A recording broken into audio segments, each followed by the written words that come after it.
CCT naikumbuka sana na naiombea. Tunaposema Christian Council of Tanzania, basi tunajivuna kwamba kwamba tupo sisi ni wa Kristo. Unanielewa? Eti wakati wangu kusema kweli kulikuwa na urafiki mkubwa katikati ya makanisa hapa. Zaidi ya miongo mitano, Jumuiya ya Kikristo Tanzania imeendelea kufanya kazi hapa nchini, na katika kipindi chote hiko wapo viongozi mbalimbali ambao wametumika ndani ya Jumuiya ya Kikristo Tanzania. Na leo tuko nyumbani kwa katibu mkuu mstaafu wa Jumuiya ya Kikristo Tanzania, Askofu Stanford Shauri. Atakwenda kutueleza mengi namna ambavyo waliweza kutumika katika kipindi chao katika enzi hizo, na moja kwa moja basi twende tukamsikie, tukapate kupata historia ya mambo mbalimbali ambayo yametendeka kipindi cha utumishi wake. Tunajua yako majengo mengi ambayo tunayaona mjini Dodoma, lakini pia na jijini Dar es Salaam. Yote hayo basi, mengi ya majengo hayo yalijengwa katika kipindi cha utumishi wake. Jina la Baba na Mwana na Roho Mtakatifu. Amen.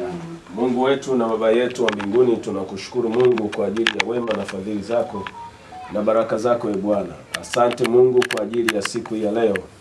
Umetupa neema ya kutembelewa na wageni hawa kutoka katika uongozi wa umoja wa makanisa yetu ya CCT.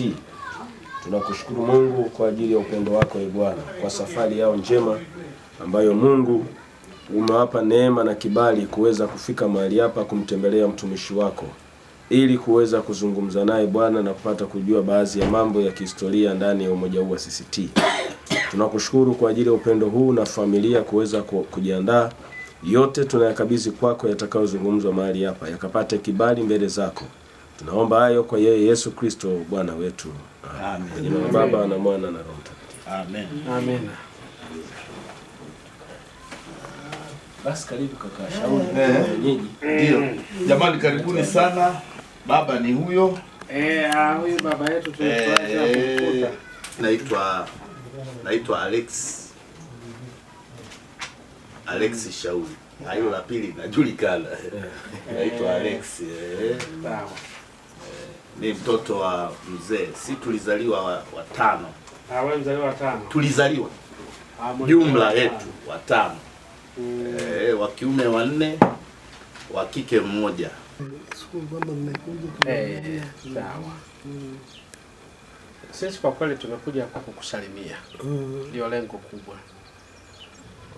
Watu wakujue kwamba bado upo na kwamba umewahi kutumika CCT miaka ya huko nyuma. Basi ibakie katika kumbukumbu zetu za CCT. Tukiwa na recorded information yako kabisa wewe mwenyewe ukizungumza. Katika kipindi chake kile ndio CCT ikaanza kupanuka. Ndio ikaanzisha Emau. Wale DDS nini, kwa hiyo idara zikaanza kupanuka mpaka Wama ile clearing and forwarding. Alianzisha mzee wakati ule kwa sababu makanisa yalikuwa yanahangaika mizigo ile mara nini, wale ndo akaanzisha Wama ikiwa maalum kwa ajili ya kufanya clearing za mizigo ya makanisa. Kwa CCT ilikuwa katika kipindi kile ambacho mzee alikuwepo madarakani. Mpaka walikuja sisi wafanyakazi wangapi mnajua wenyewe kwenye kumbukumbu. Kawa kubwa sasa. Wengine wakaanzisha chuo ile Morogoro. Si kama bado ipo. Ndio kile center ile. Pia chuo cha mafunzo ya wanawake kipo. Alafu center si kitu gani? Kitu kama sikumbuki vizuri. Iko hapa Church House hapa ilikuwa center kwa tunafikiaga mara nyingi tukienda Dodoma. Kile kituo cha CCT kile cha mikutano. Kwa hiyo ilipofika kipindi kile cha kuhamia Dodoma ile 70s na nini, hao wakawa watu waliochukua hatua kwenda kuhamia Dodoma. Ndo akahamia kwa mujibu wa serikali. Ndio kilicho wale wakati kulikuwa na vuguvugu lile, hata waziri mkuu naye alihamia Dodoma. Sawa kabisa. Ndio. Nao ndo wakaanza kujenga lile jengo la Dodoma. Church House. Kwa hiyo Mzee kwenye 87 kama sikosei ndo alihamia Dodoma. Na alikuwa hana hata nyumba ile ya katibu mkuu. Nyumba ile wakati ilikuwa bado inajengwa. Ila walianza kwanza kujenga staff houses zile za sawa kabisa. Kabla ya kwake yeye walijenga nyumba mbalimbali. Sawa, ziko katika maeneo matatu. Kuna Elias, kuna Chinangali na kuna kule na Kikuyu. Nakumbuka kwa sababu walipotoka Dar es Salaam wengi wakaenda kuhamia kwenye nyumba zile. Wakati hiyo nyumba ya katibu mkuu ilikuwa inajengwa. Hata mzee hajawahi kukaa hiyo nyumba. Hajawahi.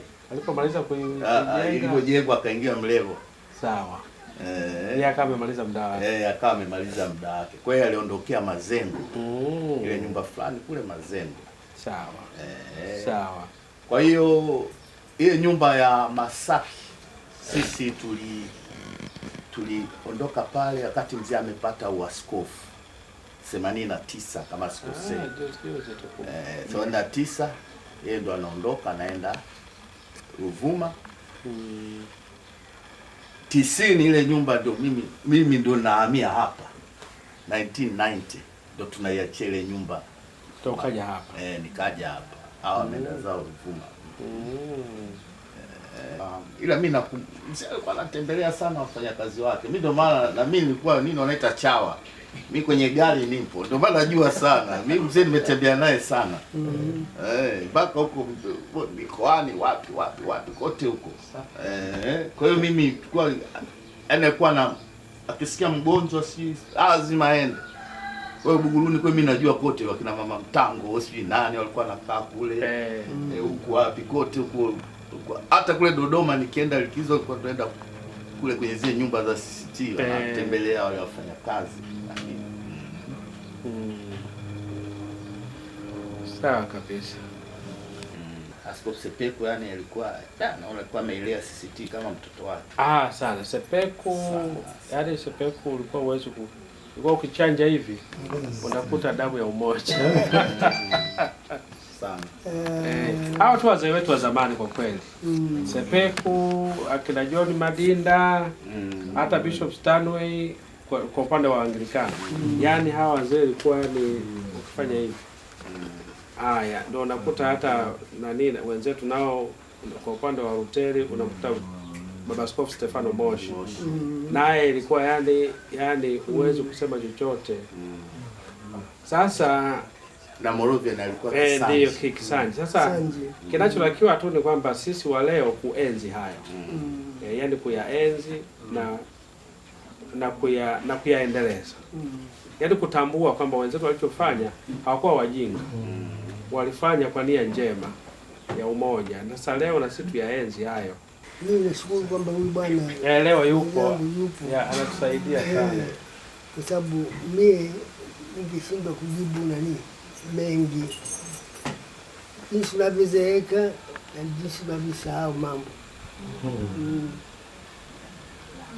Baba, mimi kwanza tunikupe hongera sana kwa kazi kubwa ambayo umeifanya kwa CCT.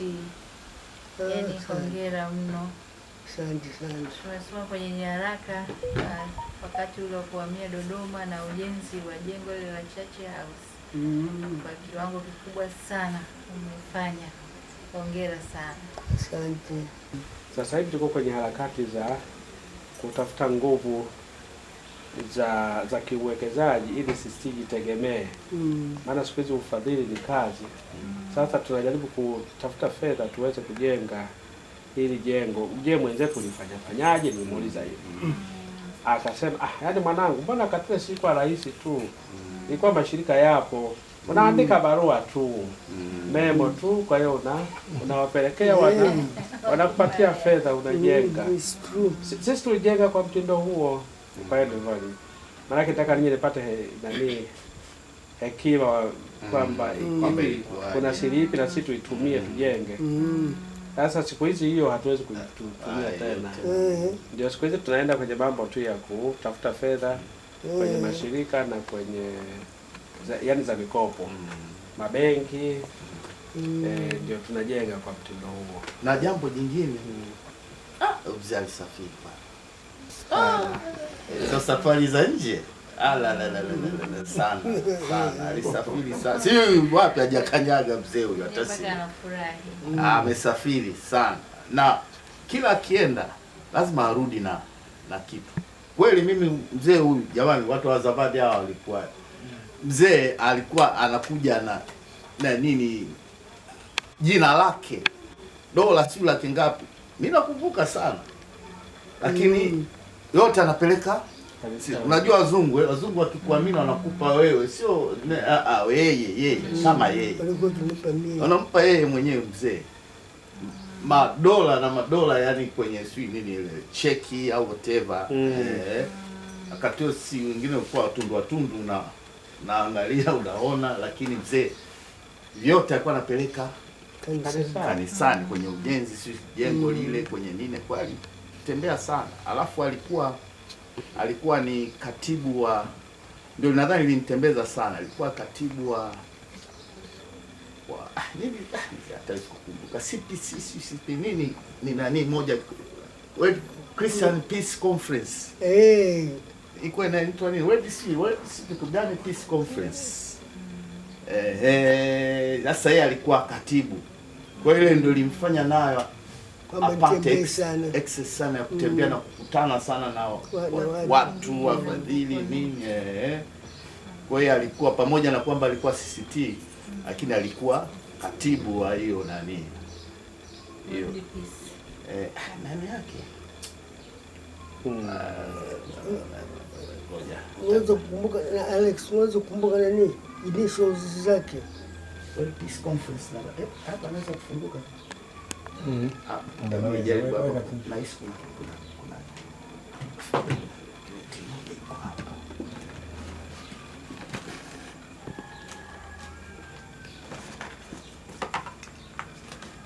Nakumbuka World Christian Peace Conference, nadhani ilikuwa wakati huo, ndio mambo ya amani, sijui mambo ya nini, ukombozi, si vitu gani hao wazee.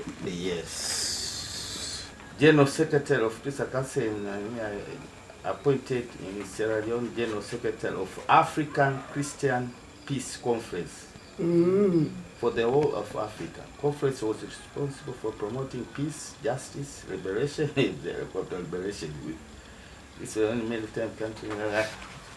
It's page namba ngapi? Itakuwa ya kutoka pale.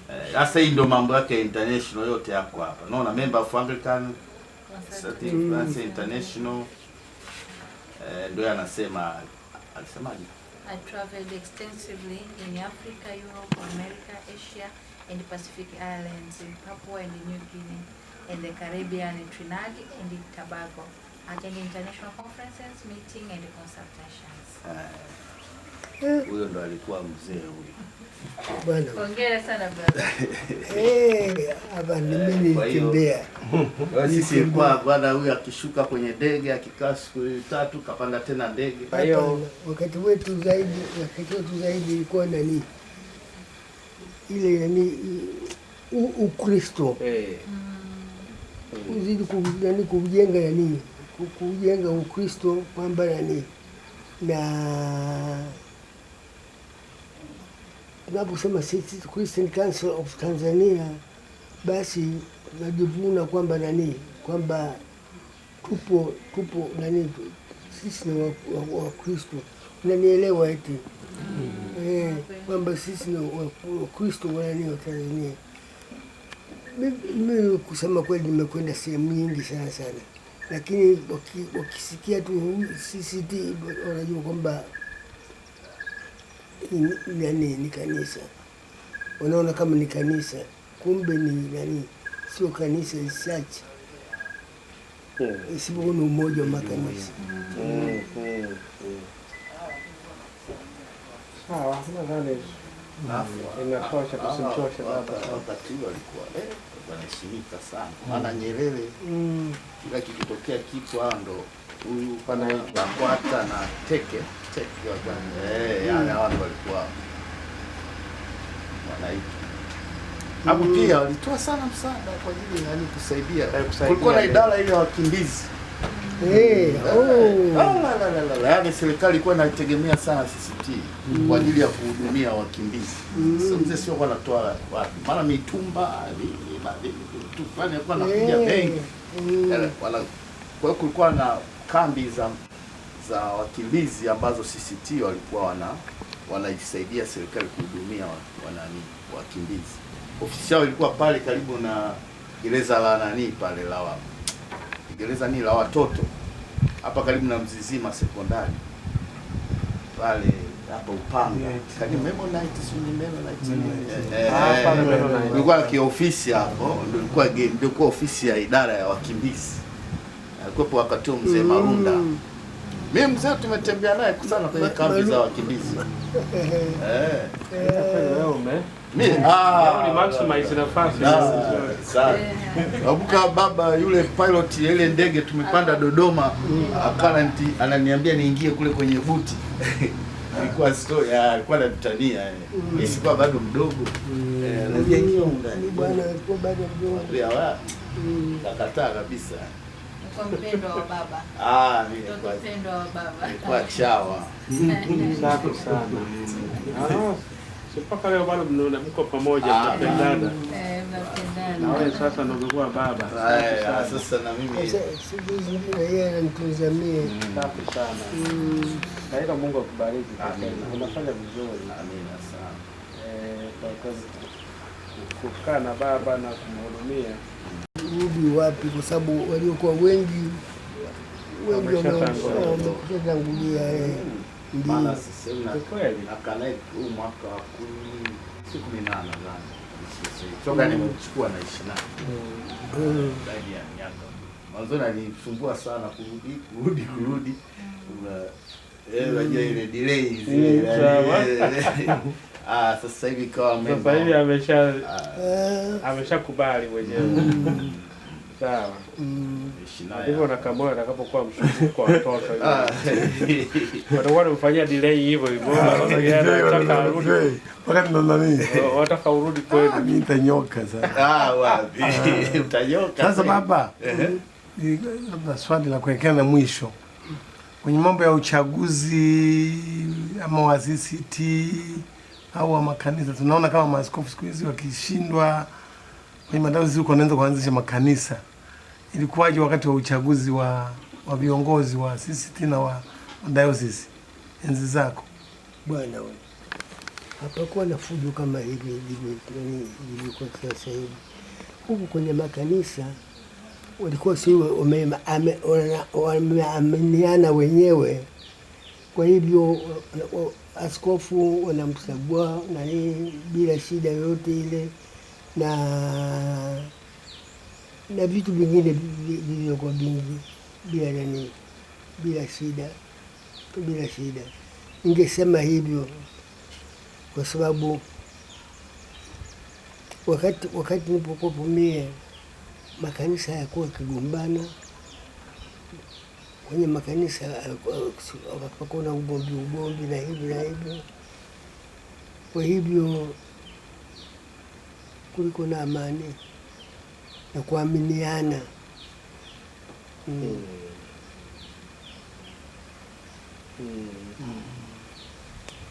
Siku hizi sasa mambo ya madaraka, mambo ya heshima, pesa, vyote vina watu wanafanya kampeni kama kwenye chama kama siasa. Ni ajabu wakati wetu hapakuwa na hii mambo ya kampeni hivi na hivi. Kama mtu ikiwa umemwamini kwamba huyu mchungaji atafaa kuwa askofu, basi wanakuwa na moyo mmoja na kuweza kuweza kumchagua. Na watu wanamkubali. Watu wanamkubali. Lakini sasa siku hizi kwa nini yeye au yeye nisiwe mimi? Wameshakuwa wengi, wasomi wamekuwa wengi. Na kundi lile ambalo walikuchaguliwa nao wanaanzisha sasa. Tabu sana. Wakati wangu kusema kweli, kulikuwa na urafiki mkubwa katikati ya makanisa hapa na makanisa ya huku na overseas duniani na hivyo. Na kwa hivyo ukiwaandikia barua na iwapo mambo nayo yasema yanawagusa, basi unakuletea pesa na hivi na hivi. Mimi nashukuru kwamba waliokuwa wengi walikuwa tulikuwa kama marafiki, wakati wote ule ukiwaandikia, ama hata kama wakija na hivyo watakuuliza, sasa unataka nini, umejenga na nini Dodoma, ungetaka kitu gani na hivyo. Yani ulikuwa uhusiano katikati ya watu wa nje, na naposema watu wa nje sio wazungu tu, pia na watu wengine, na mnasaidiana. Na waliona kanisa ya kwetu, makanisa ya kwetu ama CCT ya kwetu kama ya kwao, kama ya kwao. Hili ndiko jambo kubwa zaidi. Kwa hivyo walikuwa kitoa msaada mkubwa sana watu wale. Kweli walikuwa kuja kuona na kama. Kwa kweli baba tuna mwenzi sana, na ndio maana tumekuja tena kuja kumuona. Asante. Na basi ni kumtakia tu heri na baraka katika siku zake zilizobaki. Mungu amtunze, ampe afya njema. Basi wakati utakapofika wakwenda kwa baba, aende katika amani. Yani aende sio na maumivu makubwa, aende katika amani, maana kuondoka hapa duniani ni dhahiri.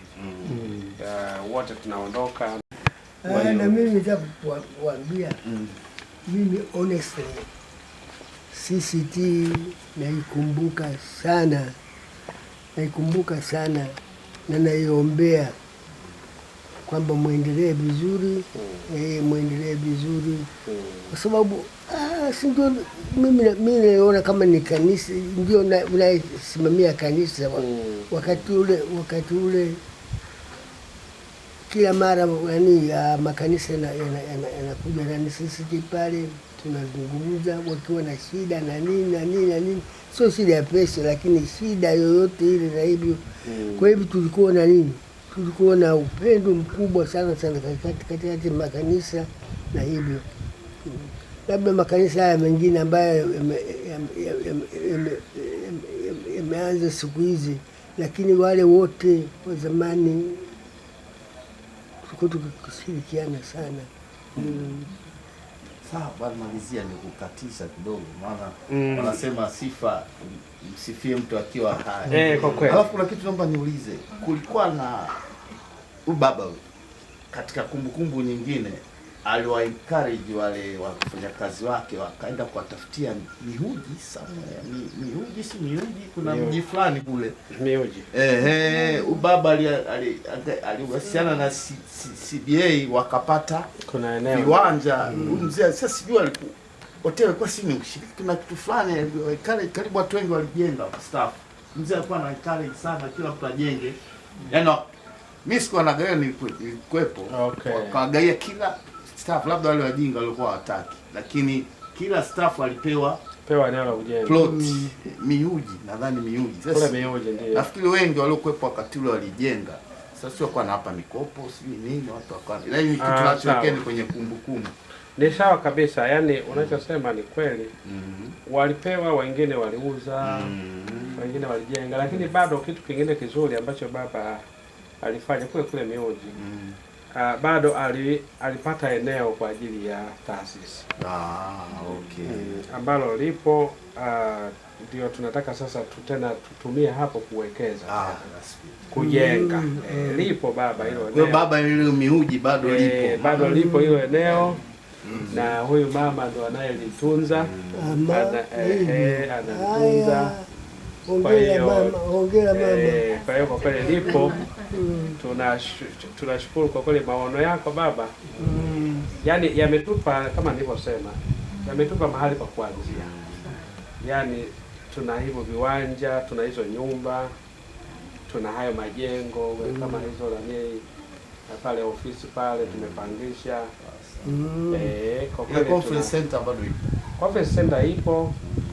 Lakini siku hizi tumepangisha, mpangaji anaendesha kozi ya mambo ya clinic.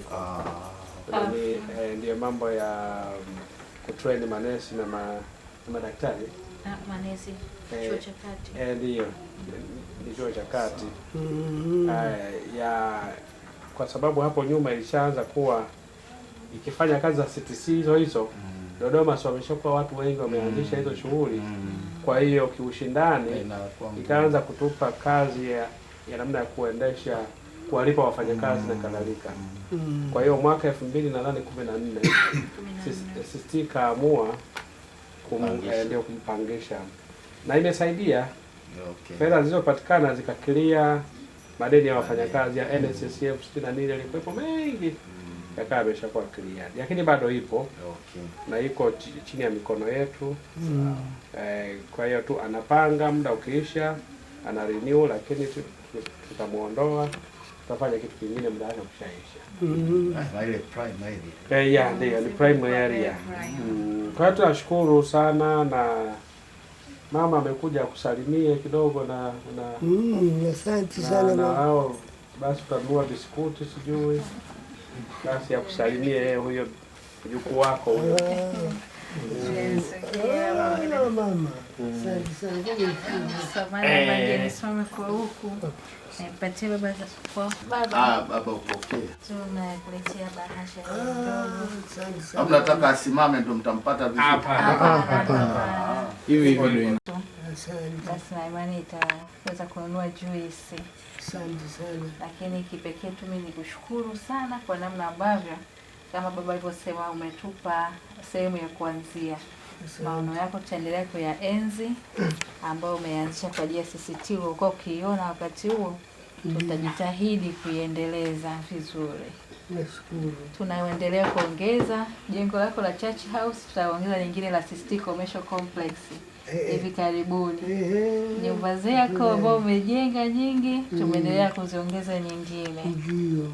Tunakushukuru sana baba, Mungu akutunze kwa utukufu wake. Ndio. Asante sana baba. Asante sana. Imani, mimi nashukuru sana. Hivi ndio najua kwamba sasa mimi ni wa CCT. Kwa sababu nisipowaona wa CCT ni basi tena kwamba siwezi kunani. Kwamba hawanikumbuki. Unaona kwamba nani yeye alipita na ya kwake yote amepita. Sasa ndio watazama wa sasa hivi. Lakini napoona hii na namuona na babangu huyu hapa, naona furaha kubwa kweli kwamba mnaniombea na mnanipenda na hivi. Tulikuwa mimi na marehemu mke wangu tulikuwa tumeipenda CCT kama nini sijui sana. Kwa hivyo mkumbuke na mimi nawakumbuka. Asante sana. Amina. Na kule kuja kwenu hapa, yani mmeniimpress vikubwa mno kwamba mnanipenda na mnaniombea, na mimi nipo pamoja nanyi wakati wote. Amen. Asante. Basi tuwe na sala. Sasa sijui unaweza ukatuombea? Mimi naomba mnimuombe. Haya. Basi Kamoyo yeye ndio pasta mkubwa hapa. Sisi ni pasta wadogo.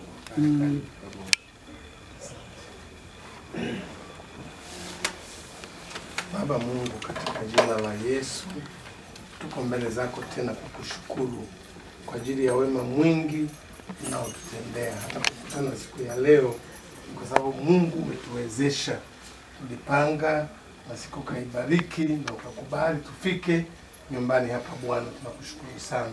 Asante kwa kumwona mtumishi wako Baba Askofu mstaafu Shauri na jinsi alivyofanya kazi na CCT kwa moyo wake wote, kwa kuwa aliipenda kazi yake na alipenda CCT. Asante kwa kumjalia kutembea katika mataifa mengi na mbalimbali ambayo aliyafikia, lakini hii yote ni kwa sababu ya CCT. Asante kwa nafasi ya uaskofu aliyotumika, na sasa Baba amepumzika baada ya kazi kubwa aliyoifanya. Mwili wake umechoka kwa sababu ni mzee, lakini bado anasikia maumivu katika kiuno na katika mgongo wake na katika shingo. Baba, tunaweza kusema ni uzee, lakini pamoja na hayo wewe Mungu unaweza kumgusa na kumponya na kumpa afya. Mpe uzee mwema ambao atafurahi pamoja na watoto wake. Tunakushukuru mno kwa ajili yake na tunamwombea baraka, tunamwombea uzima, tunamwombea afya. Umsaidie zaidi sana kulinda imani yake katika wewe Yesu Kristo ambayo aliipokea, na hiyo ilimsaidia kufanya kazi CCT, lakini pia kuendelea na kanisa la Anglikani. Asante Bwana kwa kijana wake huyu ambaye amekuwa baraka, kama alivyosema yeye mwenyewe, alitembea pamoja na mzana, labda mzee alikuwa kwa sababu moja ama nyingine hawezi kuyakumbuka. Mbariki kijana huyu na nyumba yake na familia yake na mke wake na watoto wake. Jina lako litukuzwe na jina lako lihimidiwe kwa ajili yake. Asante kwa ajili ya mchungaji ambaye amekubali kuacha kazi zake na kuja pamoja nasi mahali hapa Bwana. Umbarikie, yeye ni sehemu ya uchungaji wa Baba Askofu mstaafu. Tambariki na kumsaidia na kuongoza kanisa. Baba Mungu aliongoza katika upendo na neema yako, lakini anapomhudumia pia Baba Askofu mstaafu mahali hapa. Jina lako litukuzwe. Tambariki yeye na nyumba yake, yeye na familia yake, yeye na mke wake, yeye na watoto wake, wasipungukiwe neno lolote. Asante kwa ajili ya katibu wetu mkuu wa sasa mchungaji Canon Matonya, endelea kumbariki Bwana anapokutumikia. Asante kwa sababu anaweza kuwakumbuka wenzake waliopita katika kazi hii na anapopenda kujifunza kutoka kwao. Umbariki Bwana, usiache kumtumia kwa kazi yako na mambo mengi ambayo sasa hivi yako mkononi mwake akiyasimamia. Umsaidie ili Baba aweze kukutumikia wewe kwa uaminifu. Asante kwa ajili ya tengeneza katika idara hii ya maendeleo. Utambariki Bwana, utamsaidia anapopanga na kuhakikisha kwamba mambo yanafanyika kama ilivyokusudiwa. Asante kwa vijana hawa, wabariki Bwana. Asante kwa Matinda kwa kuwa naendesha. Tubariki sisi sote, bariki familia hii Bwana ambayo imetupokea kwa furaha na kwa amani, na jina lako liendelee kutukuzwa na kuinuliwa. Tunakushukuru kwa mambo yote tuliyosikia na kuyapokea kutoka vinywa vya watumishi wako hawa. Basi tunapoondoka tutakwenda pamoja na sisi, tulinda njiani, tututunza hata kwa kazi zingine ambazo ziko mbele yetu, tutasaidia kuzitimiza. Tunaomba haya yote kwa Yesu Kristo ambaye ni Bwana na Mwokozi wa maisha yetu. Amina. Amen. Amina. Asante sana. Haya baba yangu. Asante Baba, asante sana. Asante. Asante sana. Nashukuru. Asante. Asante. Ndio Mungu. Asante. Amina. Asante baba. Haya. Yako mimi hapa nimekwambia. Jana.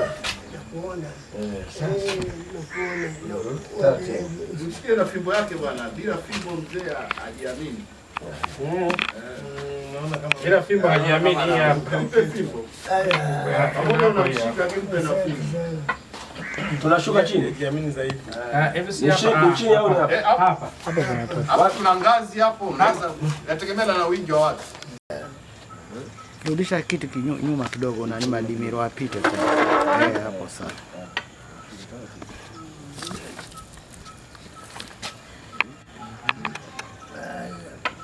Unakumbukia hizo za Uvumba, unajua? Tembelea makanisa. Sasa. Hapana kiti hapa. Kwa kweli tunashukuru baba. Sasa tuko wapi?